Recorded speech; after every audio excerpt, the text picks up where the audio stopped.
Welcome to Today in History, our channel, where we dive daily into the most fascinating, weird, and mind-blowing events that have happened throughout time. In addition to our daily videos, we also delve into the lesser-known aspects of history, exploring the events and actions that have shaped our world. Welcome to the world of the royal courts, a world where sex and power intertwine in a deadly dance. Forget what you know about history as dates and dusty treaties. Today, we're diving into the steamy, scandalous, and downright dangerous lives of kings, queens, mistresses, and courtiers. Because in the royal courts, power isn't just about who sits on the throne. It's about who controls the heart, and sometimes, the body of the one who does. And the power behind the throne. Let's start with a fundamental truth. In the royal courts, the bedchamber was often just as important as the throne room. Behind every powerful ruler, there was usually someone else pulling the strings. Someone who understood that seduction was a weapon more potent than any sword. Take Catherine de Medici, for example. Known as the Black Queen, she was the wife of Henry II of France and the mother of 3 kings. But Catherine wasn't just a queen consort. She was a political mastermind who used her influence over her sons to control the fate of France. And let's not forget her network of spies and informants, who she recruited from her ladies-in-waiting. Women who were as skilled in the arts of seduction as they were in courtly manners. But Catherine's most dangerous weapon, her ability to exploit the passions and weaknesses of others. She arranged marriages, manipulated mistresses, and played her enemies against each other, all from the shadows. She understood that in the royal courts, sex wasn't just about pleasure, it was about power.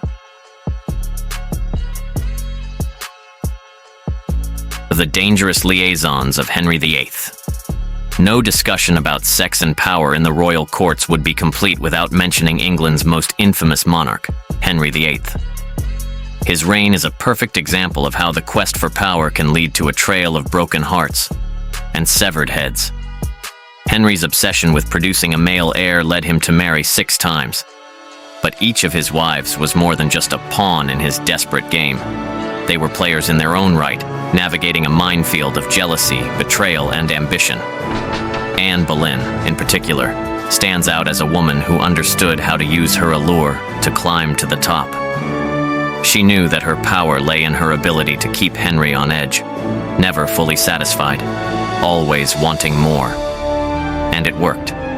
She became queen. But in the cutthroat world of the royal court, rising too high too quickly can be fatal. When Anne failed to produce a male heir, Henry's love turned to suspicion, and eventually, to hate. The very charm that had made her queen became the rope that tightened around her neck. Before we move into the next chapter, we would like to ask you for a favor. If you are enjoying the video, please support us by subscribing to our channel, click the like button, and share the video. It means a lot to us, thank you. The Sun King and his court of seduction. Fast forward to France's Louis XIV, the Sun King. If ever there was a monarch who understood the interplay of sex and power, it was him. Louis turned the royal court into a theater of seduction, where the games of love and lust were played out against the glittering backdrop of Versailles. Louis surrounded himself with beautiful women, many of whom he took as mistresses. But these relationships weren't just about passion, they were political. By bestowing his favor on certain women, Louis could manipulate their families and allies, strengthening his own position while keeping his court in check. Yet the most fascinating aspect of Louis's court was how he used it to consolidate power. The nobles, once a threat to royal authority, were now too busy vying for the king's attention in the bedroom to plot rebellion. Versailles became a gilded cage, where the nobility danced to Louis's tune. Literally, in the case of the elaborate court ballets he staged, where the roles of lovers and rivals were played out in real life as much as on the stage. The Russian czars and their mistresses.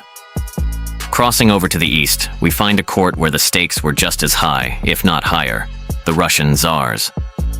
The Russian court was a place where power was absolute, and so were the passions that drove it. Take Catherine the Great. She wasn't just Russia's longest ruling female leader. She was a woman who wielded sex and power with unparalleled skill. Her lovers weren't just for pleasure.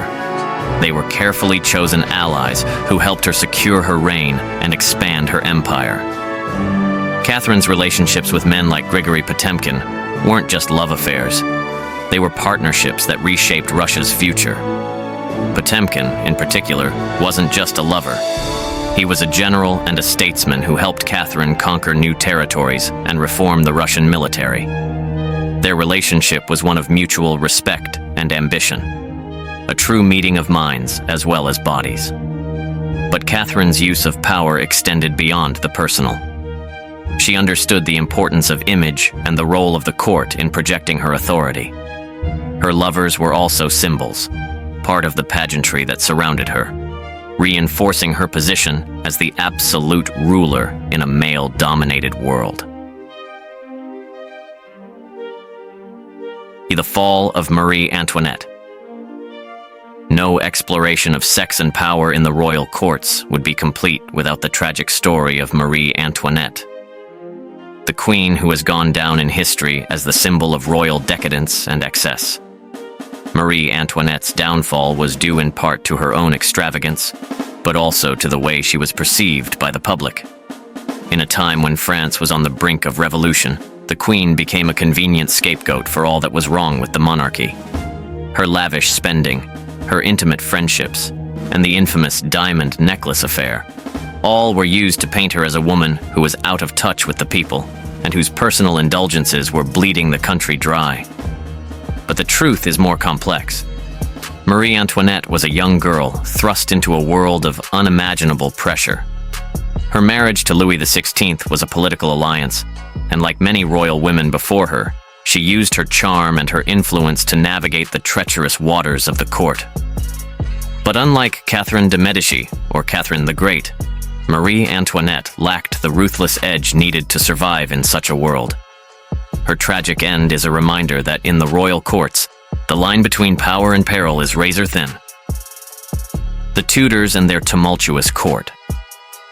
Let's circle back to the Tudors, because this dynasty had more than its fair share of sex, scandal, and power plays. After Henry VIII's chaotic reign, his daughter Elizabeth I had to navigate a minefield of male suitors, foreign threats, and domestic intrigue, all while maintaining her image as the Virgin Queen. Elizabeth knew that her power lay in her ability to remain unattainable. By refusing to marry, she kept the men of her court, and the rulers of Europe, on edge. Always hoping, always guessing. Her court was a place of flirtation and favor, where men vied for her attention and her approval, knowing that their fortunes could rise or fall depending on a smile or a glance. But Elizabeth wasn't just playing a game. She was ensuring her survival. In a world where a woman's power was often tied to her husband, Elizabeth's refusal to marry allowed her to remain in control. She wielded her sexuality like a weapon, not by giving in to desire, but by withholding it. In doing so, she maintained her autonomy and her throne. The Habsburgs and the intrigue of marriage alliances. The Habsburgs took the interplay of sex, power, and politics to an international scale. This family, which ruled vast territories across Europe, mastered the art of the marriage alliance. Their motto could have been, "Let others wage war. You, happy Austria, marry."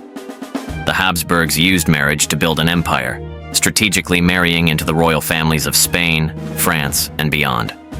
These unions weren't just about love. They were about securing territory, forging alliances, and consolidating power across the continent.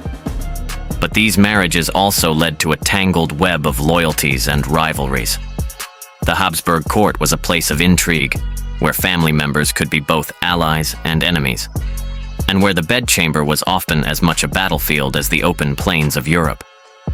The alliances they forged were fragile, easily broken by infidelity, betrayal, or the ambitions of a younger son or a discontented wife.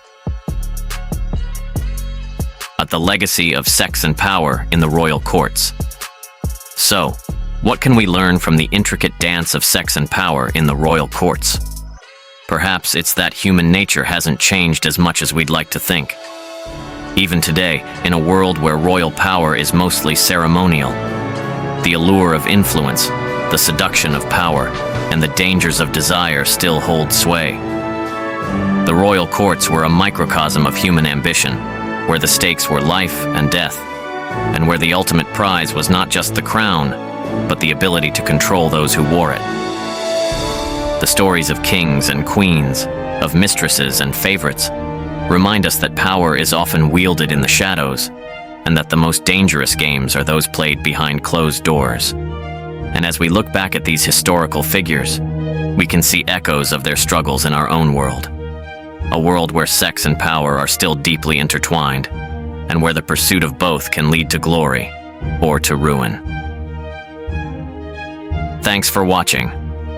If you enjoyed this dive into the world of sex and power in the royal courts, don't forget to like, subscribe, and hit the notification bell. And let us know in the comments, what historical figures do you want to hear about next? Until then, keep your wits about you, because history is never as simple as it seems.